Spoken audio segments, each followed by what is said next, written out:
When the Marion County Hospital District leased out our hospital, they decided their number one goal was to improve the health of Marion County citizens, and they partnered with Marion County Public Schools to fight childhood obesity, and we did that specifically through PE. Well, as the program grew in its first year, they realized that fitness is an important key aspect, but nutrition was another element, so that this grew into, let's get kids more excited about this farm to school, farm to table initiative, and Vanguard High School got their state-of-the-art greenhouse. But instead of putting all of our proceeds in elementary PE and then secondary agriculture, we decided to put the whole program together, K12, which is where the raised beds then came in. This is a long-term community health initiative, and the hospital district's main goal is to change the chronic disease state in Marion County. We mainly wanted to focus on childhood obesity intervention and prevention because we know if we can start educating children at a young age to make healthier lifestyle decisions between either the nutrition piece or the fitness piece that Cherie does, that we can make a lasting impact on their life. The raised bed element is exactly what it looks like at the elementary level for nutrition. So we do raised garden beds at our 16 elementary schools, and it just gets kids excited about vegetables. A lot of them don't know where they come from. They come from cans or their cafeteria, so we see them from seeds up until they're fully grown carrots. Some are starter plants where they see tomatoes and can pick them right off the vine and eat them in their classrooms. So the raised bed element in elementary is how we use it, whereas on the secondary level we do the learning landscapes and the high schools get the state-of-the-art greenhouses. But the general theme is to get kids excited about food. So they're more likely to increase their consumption of fruits and vegetables when they get to see how it grows and how they actually can grow it themselves. Hammett Bowen's in the stage one, so they're getting their groundbreaking ceremony today where we start all the beds for the first time. It's the first time students get to play in the dirt and students get to be active and see where their seeds start and their plants start. Phase one is completely Marion County Public Schools at its finest. We have MTI Construction with Mr. Absher that builds all the raised beds with his students. Then we have Amelia Bray's crew help deliver out to all of these schools. So they had to deliver over 35 beds out to all different schools in every different corner of the county.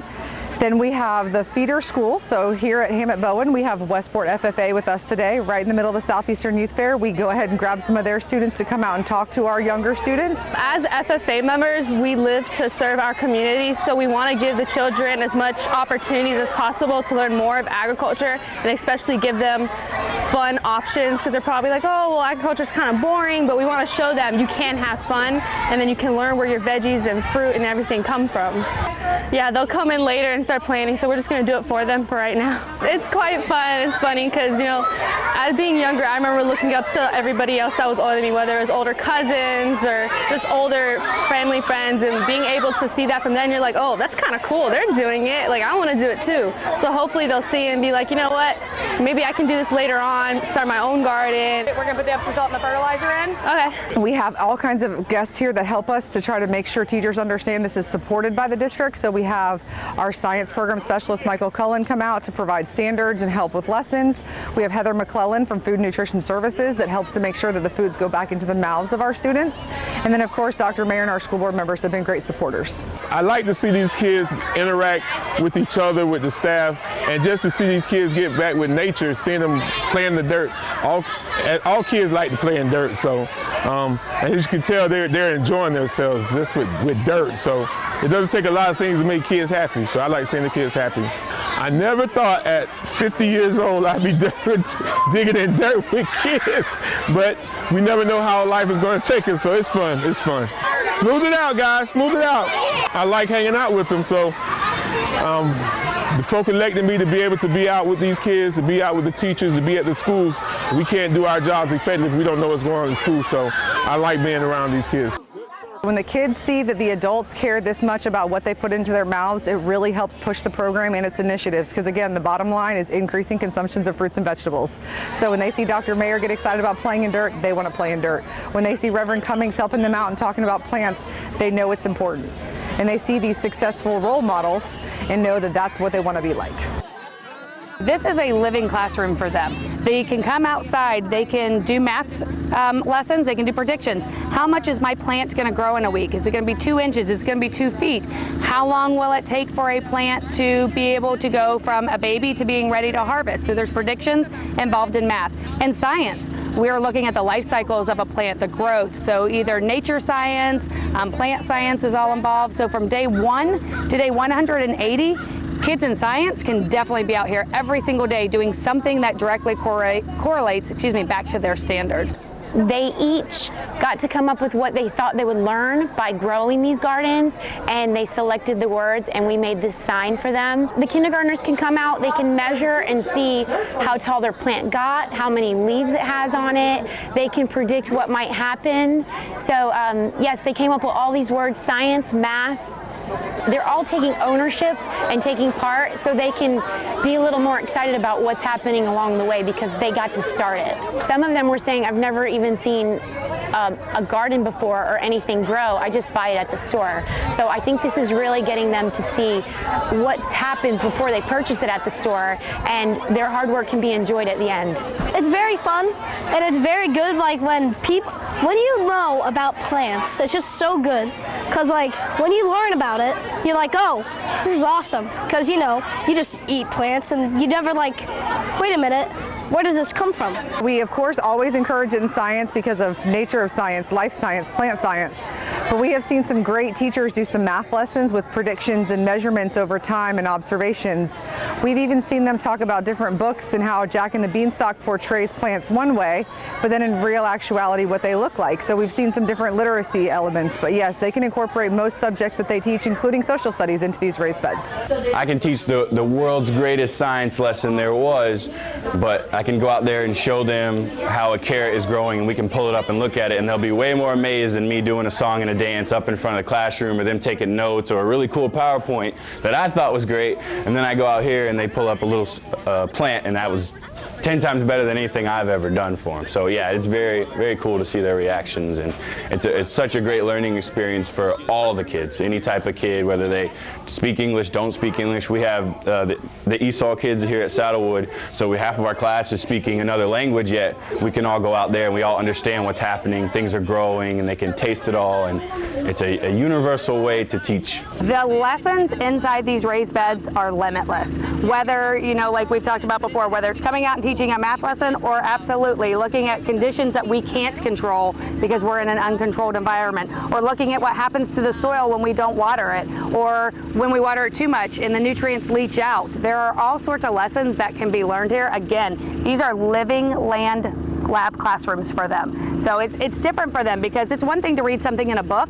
It's another thing to come out and put your hands on it, put your eyes on it, and then you get to eat it. So, three great things in one project. Heather Wyman from the Marion County Hospital District is the other part of FANS, and she goes out on the 45-day mark to teach students all about the safety of harvest, because we are touching food and we do want to make sure we have food safety.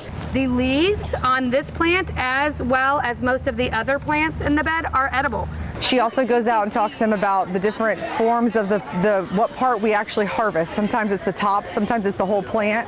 And then she works with Food and Nutrition Services to make sure that Heather McClellan, our farm to school coordinator, allows the students to try what they've eaten. Sometimes it requires cooking, sometimes they can try it like a tomato right off the vine. A lot of times they've never had some of the vegetables, so like the kale, for example, a lot of them don't even know what that is.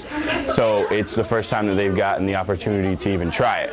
And so it's interesting to see their reactions when they try something for the first time. Makes it taste bad. That is really good. We're going to do a smoothie today with some other fruits, which can kind of help because kale is pretty bitter and not that great. But it's opening their minds to try new things, new vegetables, healthier lifestyle. I like the experience. I think it was good for us to learn like how to harvest and plant our own plants and where vegetables come from. Have you tried something from the garden that you had never tried before? Kale. What do you think of kale? It's a little bitter and dry, but I think my tortoise will like it. For me, the end goal is if children see their food, they're going to want to eat this food. So yes, so we don't want it to be cumbersome on the teacher. We want to be a living learning lab for them. But in the end, kids are learning where their plants are coming or where their food is coming from, and they're excited to eat that food. From the time we've planted to the time I come back out, we hope that a teacher has been able to come back out. We try to get them to come out 15 minutes a week. That's it. So if every teacher takes 15 minutes out of their week, every class gets to rotate out and they've seen it and they've played in the bed. Now some teachers are better at incorporating something like this into their lesson plan, and they may be out here 2 or 3 times a week. Each grade level has their own bed. It has a specific plant to that grade level and to that bed. They're responsible for weeding it, watering it, and maybe even talking a little to it in order to give it a little extra love so it grows and becomes quite healthy.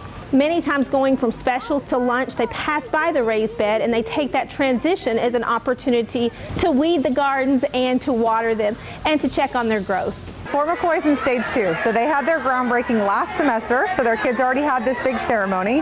They got to harvest their first groundbreaking, and then the second phase that they're in now is they had a replant, so we do winter plants, and they're harvesting them. So they're getting to see now a second set of plants rotate through for winter, so the kids understand that there's different seasons for different plants, and that we do grow plants in Florida all year. The really neat thing about our our fall planting is we did tomatoes. We didn't have them long enough to get completely red before the frost killed them, but we turned that into a lesson, and they had fried green tomatoes. So we have found out that we can use so many parts of the plants in order to sustain life. The beauty of this program is that we have the opportunity to teach our children where their food actually comes from.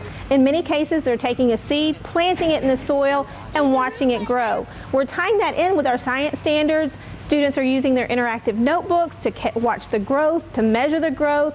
They're using all of their science standards to tie into a real-life learning lesson of how they can use those raised beds in order to grow their own food. The end goal is to increase the consumptions of fruits and vegetables, and that will decrease childhood obesity. So what we're creating today is excitement around fruits and vegetables. It's good! So we've combined this nature of science and plant science in their science classrooms into the raised beds, where the kids can actually see carrots grown from a seed, and they get excited about it.